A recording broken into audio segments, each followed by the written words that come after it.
Fragrance brands you should know about. I'm tired of hearing about the same fucking fragrances over and over again. Fragrance brands like Jean Paul Gaultier, Valentino, Sergio, Parfum de Marlis, those fragrances, when they release a new fragrance, it's fucking hype before it's even reached the market. And when we, content creators, we buy them and we start the hype going further and further, even if the fucking fragrance is crap, like Parfum de Marlis, Altair or Perseus. Crappy fragrances that got so much hype and it spreads like rings on the water. And when we do that to chase the numbers. It's good for the algorithm. We are first, we want the numbers, we want new followers.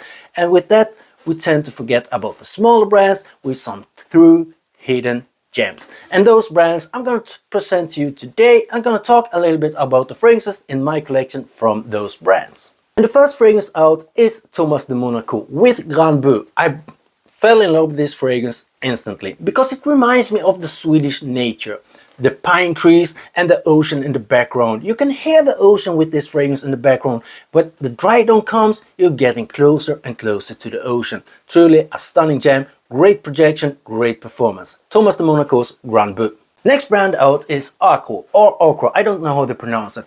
With the smoke and the awake, it's brands that speaks to one's addictions. For me, tobacco, I'm a tobacco lover, and this opens up with such a sharp nicotine, newly lighted cigarette, and then it turns into this fluffy tobacco fragrance. Truly amazing, great projection on this one. And then we have Awake. Yes, I'm a coffee drinker. I love my coffee in the morning, and this one is like a black espresso straight up. And then they have another fragrance called Ink, and you can see I love my ink as well. So I couldn't buy that fragrance because I thought I would get tempted to add some more ink to my body when I was wearing that one. Next brand out, I guess you've heard about, and that is Masque Milano. But you haven't heard enough about them. They got a little bit hype for some years ago, but then it's been pretty silent about them. And a brand with Russian tea. I mean, a fragrance like this one is to die for. It's such a refreshing, fruity raspberry opening with some mint, and then you have the tea vibe in here with a leatheriness and a smokiness. It's just like you're on a hike, setting camp for the night, lighting your campfire, boiling your water, picking up your perch of leather with the tea in, and you dip it in your boiled water. Truly amazing. I get that picture in my head. And then we have Tango. Tango is a ambery fragrance, very much amber, some small animalic touch as well. And it is, for me, Masque Milano this is personified of Masque Milano. It's their personality. They are challenging fragrances, but not too challenging. Oh my fucking god, did I just sound like TLTG fragrances there? Well, anyway, it is what it is. This Tango, when I first tried it, I got a misconception because I was thinking of the music tango.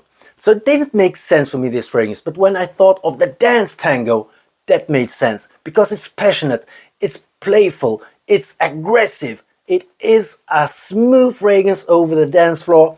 That is what tango is. Ambery fragrance with a small animalic touch. And then we have one of... it's so difficult to tell how much you can appreciate this fragrance because it has the dried old sweaty note in here, but when you discover that dry old sweaty note, you're already captured because it opens up thinking, I thought of a Chesterfield sofa, sitting there with my cigar in the hand, just enjoying a glass of rum, but then it feels like the Chesterfield sofa is very old and people have been sitting in it for ages, but when you discover that, you're already captured. And I know you've heard about Theodoros Kalotinis. His coffee addict did the rounds for some years ago. Truly, it's one of the best coffee fragrances together with Acro's Awake. But he has more. He has Aegean Salt and Sweet Citrus, which is a stunning fragrance in the hot summer weather. And then we have my to-go-to, Sandalwood. Sorry for the sandal. Sandalwood, very much patchouli, over 40 different notes in this fragrance, so it's difficult to explain it, but it is a rum note in here that appears for around an hour after you applied it, and that just smooths it over so smooth and gently. We have Frank Bouclet's tobacco. I honestly don't understand why this isn't getting hype every single fucking day, because it's such a nice blend of tobacco, some booziness from the plum note, some sweet vanilla. You hear it just by me telling about it. You should hear that this is a fucking gem. And best thing of all, sometimes you can pick it up at a very good price at discounters. We have a brand like Plume Impressions. Just listen to this fucking sprayer atomizer.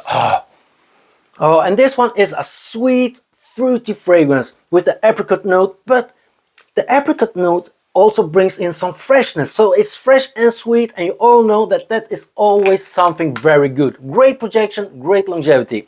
And then we have my favorite, Rivalité Imperial. This fragrance, you have to think about Ojan, Angel Share in that direction, but with added creamy coconut notes and some fluffy tobacco, it's better than those fragrances in my opinion. And have you heard about Nicolai? New York Intense, a fragrance that goes in the direction of Creed's Wild Portugal, but sweeter.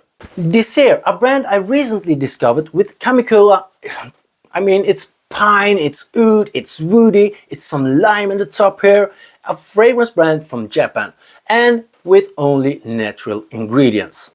TRNP, Jagila. This fragrance brand is from Australia and also only uses natural ingredients. This one is like an barbershop fragrance, but in a more modern way. There's some sweetness added here. There was 4 different kinds of lavender used when they created this fragrance, and they have many more fragrances, maybe not in my taste, but definitely worth checking up for you. Milano Fragranze, a fragrance brand that is a sister company to Masque Milano. This brand with Piazza Affari takes it to the next level.